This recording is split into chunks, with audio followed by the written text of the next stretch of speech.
दोस्तों, आज की स्टोरी है इश्क वाला लव। एक बार एक लड़की और लड़के में प्यार हो गया।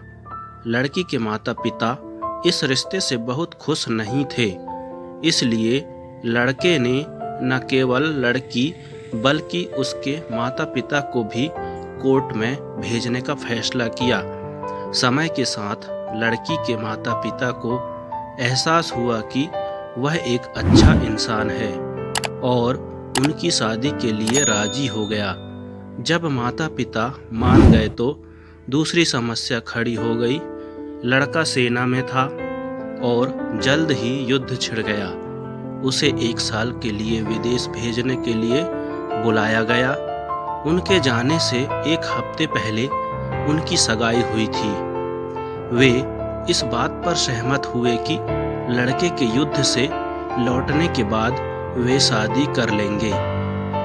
कुछ दिन बाद लड़की का एक्सीडेंट हो गया। जब वह उठी तो उसने देखा कि उसकी माँ और पिता रो रहे हैं। उसे तुरंत पता चल गया कि कुछ गड़बड़ है। उसने पाया कि वह मस्तिष्क की चोट से पीड़ित थी। उसके मस्तिष्क के कुछ हिस्से जो उसके चेहरे की मांसपेशियों को नियंत्रित करते थे, क्षतिग्रस्त हो गए थे। उसका कभी प्यारा चेहरा अब विकृत हो गया था। उसका शरीर इतने घावों से ढका हुआ था। शीशे में खुद को और अपने जख्मों को देखकर वह रो पड़ी और बोली, कल मैं खूबसूरत थी, लेकिन आज सब कुछ चला गया। और फिर उसने अपने मंगेतर को उनके वादे से मुक्त करने का फैसला किया। वह नहीं चाहती थी कि वह उसे इस तरह देखे। 1 साल तक लड़के ने कई पत्र लिखे, कई बार फोन किया, लेकिन उसने कोई जवाब नहीं दिया।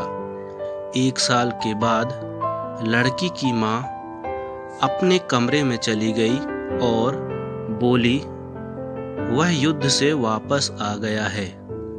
वह आपसे मिलने के लिए यहाँ आया है। लड़की चिल्लाई, नहीं, कृपया उसे मेरे बारे में ना बताएं और उसे जाने के लिए कहें। माँ ने कहा, उसकी शादी हो रही है और वह यहाँ अपनी शादी का निमंत्रण देने आया है। यह कहकर माँ ने उसे लड़के की शादी का निमंत्रण पत्र थमा दिया।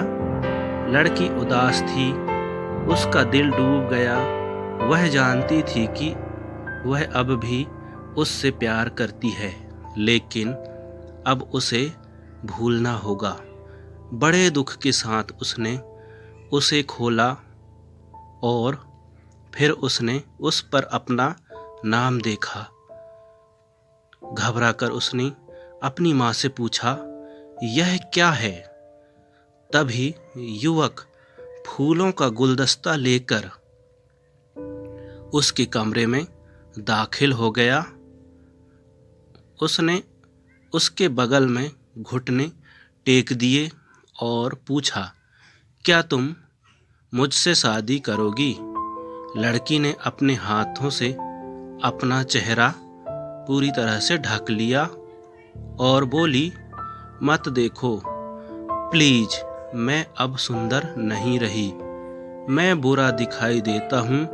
युवक ने उत्तर दिया, आपकी अनुमति के बिना आपकी माँ ने मुझे आपकी तस्वीरें भेजी। जब मैंने उन तस्वीरों को देखा तो मुझे एहसास हुआ कि कुछ भी नहीं बदला है। आप अभी भी वह व्यक्ति हैं जिससे मुझे प्यार हो गया। आप अब भी पहले की तरह खूबसूरत हैं। मुझे तुमसे प्यार है। तो दोस्तों, यह स्टोरी आपको कैसी लगी कमेंट करके ज़रूर बताइएगा और साथ ही इस चैनल को सब्सक्राइब कीजिए एवं बेल आइकन को दबाइए ताकि लेटेस्ट स्टोरीज सबसे पहले आप तक पहुंच सके। Thank you for watching.